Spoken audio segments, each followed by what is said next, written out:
The robot. Why do Sufis, Sufism practitioners, Islamic mystic movement, say that man is a machine? Man is a machine, that's why. Man, as he is totally unconscious. It is nothing but your habits, the sum total of your habits. Man is a robot, the man not a man yet. Unless consciousness is part of his being, man will continue to be a machine. That's why Sufis say that man is a machine. It was through the Sufis who, George Gurdjieff, introduced the idea in the West that man is a machine. When Gurdjieff first said that man is a machine, it was a shock to many people. But he was telling the truth. It is very rare for man to be aware. In a lifetime of 70 years, if the individual lives a life called common, will not recognize even 7 moments of consciousness in all is it over there. And even if you recognize the 7 moments, or less, those are just accidental. For example, he can distinguish a moment of awareness if someone suddenly appears and put a gun to your head. At that moment, your thinking, your usual reasoning, watertight. For a moment he becomes aware, as it is something so dangerous that he cannot remain asleep as usual. In some dangerous situations, people become aware. Otherwise, they remain deeply asleep, are perfectly adept at doing their thing mechanically. Just stand by the road and people watch. To be able to see that everyone is walking while sleeping, they are all sleepwalkers. Just like you. 2 vagabonds were arrested and charged with a murder committed in the neighborhood. The jury found them guilty, and the judge sentenced them to have their necks hung to death and until God have mercy on their souls. The 2 got along very well until the morning of the day arrived, marked for execution. While they were being prepared for the gallows, one turned to the another and said, "Damn, I don't know where I'm thinking. I can't put my thoughts in order. Damn, I don't know where I'm thinking. I can't put my thoughts in order. Well, I don't even know what day of the week it is." "Today is Monday," said the other tramp. "Second, my God, what a rotten way to start the week. It is enough for man to observe himself. Even on the brink of death, people continue to repeat old habitual patterns. Now there won't be another week. As the morning, they must be hanged." But just the old habit of someone saying it is Monday, and the other then comments, "Monday? My God, what a rotten way to start the week." The man reacts. That's why Sufis say that man is a machine. Unless he starts to respond, unless he becomes responsible, the reaction is generated from the past. The answers are produced in the present moment. The response is spontaneous, while the reaction is just an old habit. It is enough for man to observe himself. Your wife tells you something. So whatever you have said, you should watch and ponder it. Is it just a reaction? And you will be surprised. 99% of your acts are not acts, for they are not responses but merely mechanical reactions. Mechanics only. This happens constantly. The man says the same thing and his wife reacts the same shape and then it reacts, and it ends up in the same thing again. He knows that, she knows that. Everything is predictable. Here's an example. "Dad," said the boy, "how do wars start?" "Well, son," began the father, "let's say that the United States has had a disagreement with England." "The United States did not disagree with England," interrupted the mother. "Who said they had a falling out?" said the father, visibly irritated. "I was just giving a hypothetical example to the boy." "Ridiculous," expressed the mother, snorting. "You're going to put all kinds of wrong ideas in your head from him." "Ridiculous nothing," counterattacked the father. "If he listens to you, he'll never have any idea in his head." As the symbol throwing stage approached, the son spoke once more. "Thank you, mother. Thanks, Dad. I'll never need to ask you about how wars start again. Man must just watch himself. The things he's doing, he's done a lot of them times. The ways he reacts are the same as always. In the same situation, he always does the same thing. If you're feeling nervous, grab a cigarette and start smoking. It's a reaction, because whenever he feels nervous, he does just that. Man is a machine. It's just a program built into it. He feels nervous. The man is a machine. It's just a program built into it. He feels nervous. The hands go into pocket. Package comes out. It's almost like making machine stuff. He takes the cigarette out, puts the cigarette in his mouth, lights it, and it all happens mechanically. It happens 1,000,000 times, and he's redoing it again. And each time the action is repeated, it gets stronger, and the machine gets more mechanical and becomes more skillful. The more the individual does this, the less awareness is needed to do it. This is why Sufis claim that man works like a machine. Unless he starts to destroy these mechanical habits. For example, it would be interesting that the people did something exactly the opposite of what they usually do. Experiment with the following example. The man comes home, he's scared after all, he's late as usual, and his wife will be there ready to fight. He, in turn, is planning how to respond, what to say, things like, there was a lot of work in the office, and so on go. And she knows everything he's planning, and he knows what he's going to say if she asks why arrived late. And he knows that if he says he's late because there was too much work, she won't believe. Never believed. She may have already checked. That is, she may have called the office. You may have already investigated where he was. But even so, this is just a pattern. Today he goes home and behaves totally differently. When his wife asks, "Where were you?" he says, "I was with a woman, making love." Then see what happens. She will be shocked. You won't know what to say. You won't even be able to find words to express yourself. For a moment, it will be completely lost, because none reaction and no old patterns apply to this new attitude. Or maybe she has turned into a machine so much that it might say, "I don't believe you," like never before believed. You must be kidding. Every day he comes home. Another example. A psychologist said to his patient, "Today when I go home," because the patient was complaining non-stop, things like, "I'm always afraid to go home. Mine wife looks so unhappy, so sad, always in despair, that my heart starts to sink. I want to run away from home." The psychologist said, "Maybe you're the cause of this. Do something.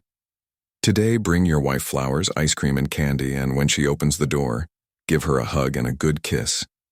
Then start helping her immediately. Clean the table, pans and floor. Do something absolutely new that you have never done before." The idea was appealing, and the man experimented. Went home. By the time the woman opened the door and saw the flowers, the ice cream and the sweets, and the radiant man who was never a smile, hug her, couldn't believe what was happening.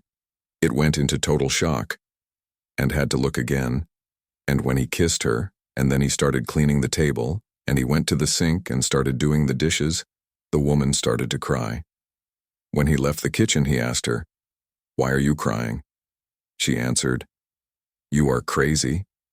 I always suspected that sooner or later you would go crazy. Now it happened. Why don't you go to a psychiatrist?" Sufis adopt these devices. They say, act totally different, not just others will be surprised, but you will be surprised too, and only in small stuff.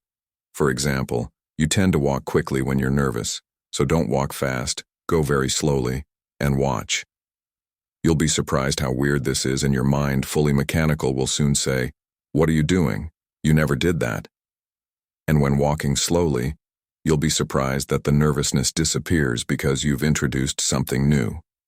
These are the Vipassana and Zazen, Buddhist meditation techniques, methods. By going deeper into them, we'll find that the fundamentals are the same. To do the Vipassana walk, it is necessary walk slower than ever before, so slowly in an absolutely new way. Feeling as a whole is new, and the reactive mind cannot function. Can't work because there is no program for that, it just stops working. This is why in Vipassana one feels a profound silence when observing the breath. Everyone always breathes but never watches the breath. This is something new. When the person sit in silence and just watch the breath, in, out, the mind stays confused. What are you doing? That's because I've never done that. It's so new that the mind cannot provide an immediate reaction to this. So fall into silence. The foundation is the same. Whether you are a Sufi, a Buddhist, a Hindu, or a Muslim, it doesn't matter. The important thing is to go deep into the fundamentals of meditation, because the essence is one. to de-automatize the human being. Gurdjieff used to do somewhat bizarre things to his disciples. When someone appeared who was a vegetarian, he would say, "Eat meat." Now the foundation is the same, only this man is a little too much of himself, a little eccentric. He would say, "Eat meat." Well, watch a vegetarian eating meat. The body wants to throw the meat away, and it wants to vomit, and the mind is confused and disturbed, and he starts to perspire because the mind has no way to deal with it. It's what Gurdjieff wanted to see, how the individual would react to a new situation. For the man who had never had any alcoholic beverages, Gurdjieff would say, "Drink. Drink as much as you can." And to the man who had been drinking alcohol, Gurdjieff would say, "Stop for a month. Stop completely." He wanted to create some situation so new to the mind that it would just shut up. No had an answer to that. No ready answer. The mind works like a parrot. That's why Zen masters beat their disciples sometimes. It is the same foundation. Now, when a person goes to a master, he doesn't expect a Buddha to hit him, does he? When you go to the Buddha, you go with the expectation that he will be pious and loving. You will pour love and put your hand on your head. However, this Buddha hits you, takes the staff and hits you hard on the head. Now, isn't it shocking for a Buddha to hit his disciple? For a moment the mind to have no idea how to proceed, it doesn't work, and the non-functioning reaction is the beginning. Sometimes a person becomes enlightened, just because the master has done something absurd. People have expectations. They live by expectations. They don't know that the masters don't fall into any kind of expectation. India was used to Krishna and Rama, and people like these. Then came Mahavira, who was naked. One cannot imagine Krishna naked, for always wore nice clothes, as nice as possible. He was one of the most beautiful people ever times, and used to wear ornaments made of gold and diamonds. And then, all of a sudden, comes Mahavira. What did Mahavira intend by performing naked? Shocked the entire country, and helped many people because of that shock. Each master has to decide how to shock. Well, they hadn't known a man like me in India for centuries. So anything that I do, and anything I say, is a shock. The whole country is in shock. A big shiver runs down the spine of the entire country. And I really appreciate that because people can't think, I am not here to fulfill your expectations. If I satisfy them, I'll never be able to transform it. I'm here to destroy all your expectations. I'm here to provoke shock. And in those experiences that shock your mind will stop, and you won't be able to understand what it's about. And that's when something new enters your mind. That's why, from once in a while, I say something that people think shouldn't be said. But who are they for to decide what someone should or shouldn't say? And it's natural that when something goes against your expectations, they react immediately according to their old conditioning. Those who react according to their old conditioning fail to understand the teaching. Those who do not react according to the old conditionings are left in silence, enter a new space. When talking to my disciples, I'm trying to beat them one way or another. It's all intentional. When I criticize Morarji Desai, Indian politician, it isn't so much about Morarji Desai. It's much more about Morarji and people because they have the political inside themselves. When I hit Morarji Desai, I hit the Morarji Desai that exists in people, the politician inside them. Everyone has the politician inside them. The political means the desire to dominate, the desire to be number one. The political means ambition, the ambition of the mind. When I hit Morarji Desai, people feel stricken, and they start to think, this man cannot be a person really enlightened, for if it were, why would I hit Morarji Desai so rudely? They are simply making the act rational. They have nothing to do with Morarji Desai. They are saving their own inner Morarji Desai. They are trying to protect their own politician. I have nothing to do with poor Morarji Desai. What can I have to do with him? I have nothing to do with poor Morarji Desai. What can I have to do with him? However, I have everything to do with the politician inside you. Sufis say that man is a machine, because man just reacts accordingly, with the programs it was fed with. It is enough for the individual to start behaving like receptive and ready to give answers so that you are not a machine. And when the individual is not a machine, it is a man. Hence then, man is born.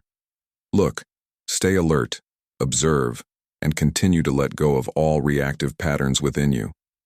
Every moment, try to respond to reality, not according to the ready-made idea within you, but according to the reality as it is out there. Respond to reality. Respond with full awareness, but not with the mind. And then, when you respond spontaneously, not through reaction, action is born. The action is beautiful, reaction is ugly. Only a man who has a conscience acts, because the man with lack of awareness just reacts. Action frees, while reaction continues to create the same chains and making them thicker, harder, and stronger. Live a life of response, not reaction.